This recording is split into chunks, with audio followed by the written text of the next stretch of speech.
hindi po totoo si John Wick. Ang totoo ay si Kristo. Jesus defeated once and for all his most powerful enemy, Satan, with just a wooden cross. He was given a job no one has ever pulled off. And he laid the foundation of who we are right now. Alam po ninyo, may mga bersikulo sa Biblia na madalas ay daan-daanan lang natin kapag binabasa natin, hindi natin masyadong pinagninilayan o pinapansin. Kaya, wala itong nagiging masyadong magandang epekto sa atin. Pero kung pagtutuunan natin ng pansin, kung seseryosohin natin, malaki ang tulong na maibibigay nito sa atin. Katulad na lamang ng 2 bersikulo sa mga readings na napakinggan natin. Sa unang pagbasa, yung bersikulo nang sabihin ng Panginoong Diyos mula sa kalangitan kay Saul, Saul, Saul, bakit mo ko inuusig? Ang pinatutungkulan ng tinig o ng Panginoong Hesukristo ay ang pag-uusig na ginagawa ni Saulo sa mga unang Kristiyano. Sinasabi dito ni Kristo, Saulo, kapag silang inuusig mo, ang inuusig mo ay ako mismo, ang Panginoong Diyos mo. Kapag inuusig natin ang kapwa natin, ang Panginoon ang inuusig natin. Yun ang magiging ibig sabihin ng bersikulong ito na binasa natin. Kung talagang siseryosohin natin. Sipin po ninyo, manguusig pa kaya tayo? Mang-aapi pa kaya tayo? Lulukuhin mo pa kaya ang asawa mo? Paglalaroan mo pa kaya ang boyfriend o girlfriend mo? Magpapa 5-6 ka pa kaya? Magpo-post ka pa kaya sa Facebook tungkol sa isang tao na isang tahasang paninira? Di na. Definitely hindi na. When we are very much aware, who are we messing with?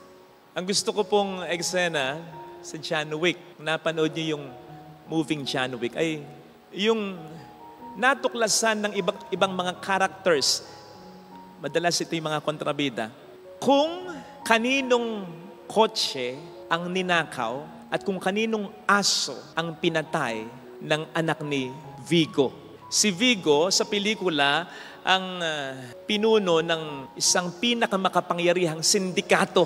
Pero datapwat makapangyarihan siya, marami siyang mga armas, marami siyang mga tauhan, mayaman siya.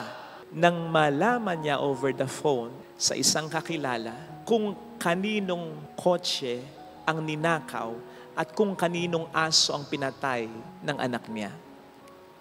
Kay John Wick, wala siyang salitang nasabi kundi, oh. Para bang short for, oh no. Ang sumunod na eksena ay kinumpronta ni Vigo yung anak niya. Na nung una, mayabang pa, cool pa, sinikmuraan niya. At sinabi niya sa anak niya, it's not just a car. It's John Wick's car. It's not just a dog. It's John Wick's dog. Na para bang sinasabi niya sa anak niya, ninakaw mo na sana lahat ng kotse, pinatay mo na sana lahat ng aso sa buong mundo. Huwag lang ang kotse at aso ng taong ito. Nagpatuloy si Vigo. Sabi ni Vigo sa anak niya, you know what? I saw him kill 3 men with just a pencil. I gave him an impossible job, a task no one has ever pulled off. The bodies he buried that day laid the foundations of who we are right now. Nung malaman yun ng anak niya, wala ring ibang salitang nasabi kundi, mga kapatid, hindi po totoo si John Wick. Ang totoo ay si Kristo. Kung meron mang totoong kamukha ni John Wick sa galing, sa tapang at sa pangyarihan, wala yan sa kalingkingan ni Jesus.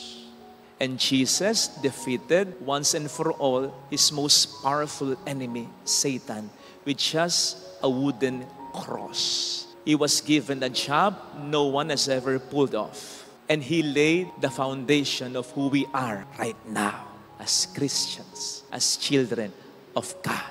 Tandaan natin yan, ha? Ang totoo ay si Jesus na nagmamay-ari sa bawat tao sa mundong ito.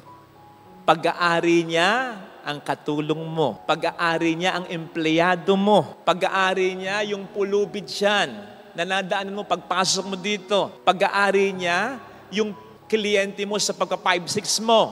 Pag-aari niya ang asawa mo. Pag-aari niya ang anak mo. Pag-aari niya ang bawat tao. Kaya wag mong sabihin, katulong mo lang yan, empleyado mo lang yan, pulubi lang yan, mahirap lang yung kapitbahay, kakilala o kaibigan mo yan, asawa mo lang yan, anak mo lang yan, lolo o lolo mo lang yan na may karamdaman. Kapatid, there is something more about them. Pag-aari sila ng Diyos.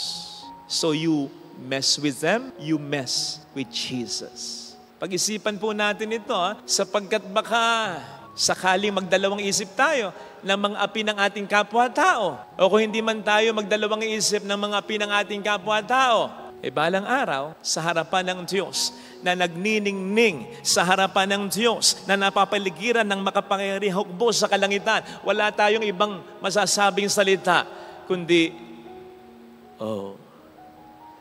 pag sinabi sa atin ni Jesus, nang pagmalupitan mo ang kapwa mo, nang lukuhin mo, bugbugin mo ang asawa mo, nang saktan mo, pabayaan mo ang mga anak mo, nang magpatubo ka ng malaki sa isang taong baon na sa pagkakautang sa iyo, nang mang-apik ka ng tao, ako ang sinaktan mo. Ako ang inusig mo. Hindi ko po gawa-gawa ito, Sinabi mismo ito ni Kristo. Anumang gawin mo sa isa sa maliliit na ito, ginawa mo sa akin mismo. Lagi po nating pag-iisipan yan, yung versikulong yan. Bakit mo ko inuusig? Bakit mo ko sinasaktan? Bakit ang laki ng patubo mo sa aking utang? Bakit mo ko pinabayaan? Si Kristo ang siyang nangungusap sa atin niyan. On the other hand, sa panig naman ng taong inaapi, sinasaktan, inuusig. Yung pangalawang bersikulo, nang sabihin ng ating Panginoong Hesukristo, ang aking laman ay tunay na pagkain at ang aking dugo ay tunay na inumin. Ang kumakain ng aking laman at umiinom ng aking dugo ay nananahan sa akin at ako sa Kanya. So ang ating Panginoon ay hindi lamang nasa banal na Eucharistia na iniiwan natin dito sa simbahan at saka na lang natin binabalikan. Hindi, siya ay nananahan sa atin. Kaya sa totoo lang, hindi tayo minorya, tayo ay mayorya. Hindi tayo talaga mahina, tayo ay malakas kung kasama natin talaga siya. Hindi talaga tayo kulang, tayo ay kumpleto at sobra-sobra pa. Hindi tayo nag-iisa dahil ang Panginoon ay ating kasama. Now that should take off a lot of burdens sa buhay natin. Kapag inuusig tayo, kapag pinapahirapan tayo, yung paniwalaan natin na hindi tayo nag-iisa, kasama natin si Kristo. In fact, pwede nating sabihin, hindi man diretsyo sa taong gumigipit sa atin, pwede nating isipin, pwede nating sabihin sa panalangin, hindi lang ako ang inaapi mo. Hindi lang ako ang pinahihirapan mo. Hindi lang ako ang niloloko mo. Hindi lang ako ang sinasaktan mo. Kasama ko si Kristo. It should take off a lot of burdens on our shoulders, realizing that Jesus is with us. Kakayanin natin ang pag-uusig at siya ang bahala sa taong sa atin ay umuusig. Madalas kong sinasabi, makapangyarihan yung mga salitang ang Diyos na ang bahala sa iyo. Mga kapatid, ito sanang makita natin bilang mensahe ng mga pagbasa natin.